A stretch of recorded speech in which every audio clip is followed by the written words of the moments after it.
Hello everyone, so today I will be presenting our work with Professor Mawson, a multi-fidelity data-driven model for highly accurate and computationally efficient modeling of short fiber composites. And I'm Hong Lam. So about the modeling of SFRCs. So of course we have our state-of-the-art computational harmonization method, or what we call full-field model. So here, because we actually realized the SFRC microstructure and then we solve it using finite elements or FFT software. So it's a very accurate approach that can capture the details interaction between the inclusion or fiber in our case. But the challenges for this method is it's very difficult to generate our microstructure samples.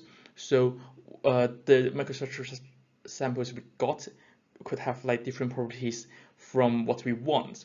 And also it's very computationally expensive simulations because we are employing FE or FFT solvers.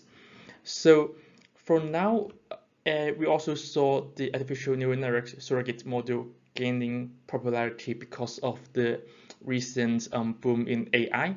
The main advantages for this kind of approach is very efficient for the online prediction, meaning like once we finish training the model, and it's actually very efficient to just like use it to give us predictions. And also another advantage is like we don't need to generate the microstructure samples, so we don't need to deal with like those generation processes. But the challenges for this type of model is very data hungry because it's a data-driven model. So if we want to use like full-field model data to train it, then we are going back to the challenges we are facing in this kind of like full-field models. So in this paper, we try to propose bridging these like challenges using our mean-field model. The advantages of mean-field model is also computationally efficient, and we also don't need to generate the microstructure. But then because there's like quite a bit of assumption in the mean-field model. For example, we assume those inclusion or the fiber don't really interact with each other. That's why it's a less accurate model compared to our full-field model. And so, but then we can generate a lot of data very fast using this. So we are trying to address this data-hungry problem using mean-field model while we use the full-field model data to enhance the accuracy. And this is basically our approach, our like multi-fidelity transfer learning approach. So what we got here is our original network with like 3 layers of GRU units, each with 500 hidden states. And then we are inputting the properties, including the orientation tensor, fiber volume fraction, and also the string path. And we ask the model to predict the stress sequences. And initially, we used a large mean-field dataset to pre-train this model, and then later on we use a small full-field dataset to fine-tune this to help us to get into this like very high accuracy full-field level of accurate predictions. And actually, this training with this large mean-field dataset is done, but from one of our previous paper, also in this research group. And in this article, we'll be focusing on using this small full-field dataset to fine-tune the network. So in terms of data generation, we are in this paper, we are focusing in one combo of like the short fiber composite, meaning like we have like one combination of the fiber and matrix. And we also randomly sampled the orientation tensor, so we got different orientation throughout our data set, and also we are varying the volume fractions of the fiber. And here is the string path. And for the string path, we are using a random walk approach. And here we got like 100 number of time steps in our string path. And then it could have like 1, 2, 5, or 10 number of drift. And we also add noises factor to it, and then we set the maximum string to 1 to 5%. So after we generate like this to generate the properties and the string path, we put this information to Digimate FE, so it helps us to generate the RVE and then solve for stress response using FE or FFT solvers. And this is our results or the data we got. And you can see here, like, although we are like randomly sampling the orientation tensor, but you can see here the orientation for most sample is actually closer to this unidirectional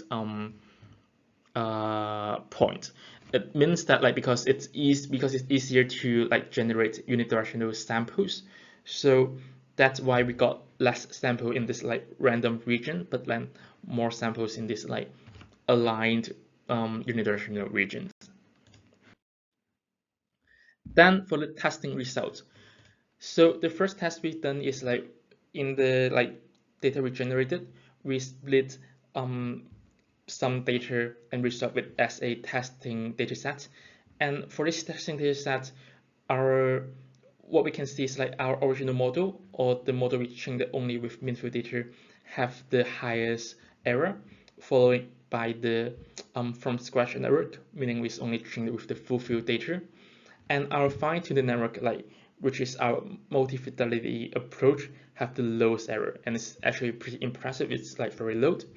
And in this testing result, because like our original network is trained on mean field data set, while our testing data is on the full field result. So there's like a natural differences between our like training data and testing data.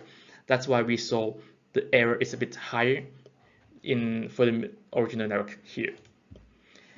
And then next, what we do is have a specific loading test. And here we applied 5 loading cases, including unit axial in the axial direction, unit axial in the shear directions, and then biaxial in axial plus shear direction, and also biaxial in 2 axial direction, and also plane string loading. And here what we do is apply the strain component from like 0 to 3.5%, then to negative 3.5%, and back to 0 for 1 cycle. And for this test, we have 10 randomly generated RVEs with 1 3D fiber like distributed RVEs for references. And this is the result. What we can see here is our fine-tuned network like kept its performance. It's still very low error and improved vastly from our original and full field network. And here what's interestingly is we saw our from scratch networks actually perform worse than even our original network. We believe this is because we saw the effect of like lacking of training data here, because this from scratch network is only trained with a small amount of full field data set. So when it encounters this testing data that isn't like similar to its training data, then it doesn't really have an idea of like how to predict it. And here what we are seeing is a stress strain plot for a unit axial loading test. What we can see here is our original network prediction. It's actually also pretty close, but then because it's trained on mean field network, so it's kind of like its prediction is like stiffer than the target, while our from scratch network, it can't really like predict the stress strings responses, and our fine-tuned network, you can see it's like really close to the target. So this is why we believe this a good approach we got here. So thank you very much for coming to this video, and if you're interested in our work, then you can visit our website, or you can contact Mohsen via this email. Thank you very much, and see you next time, maybe.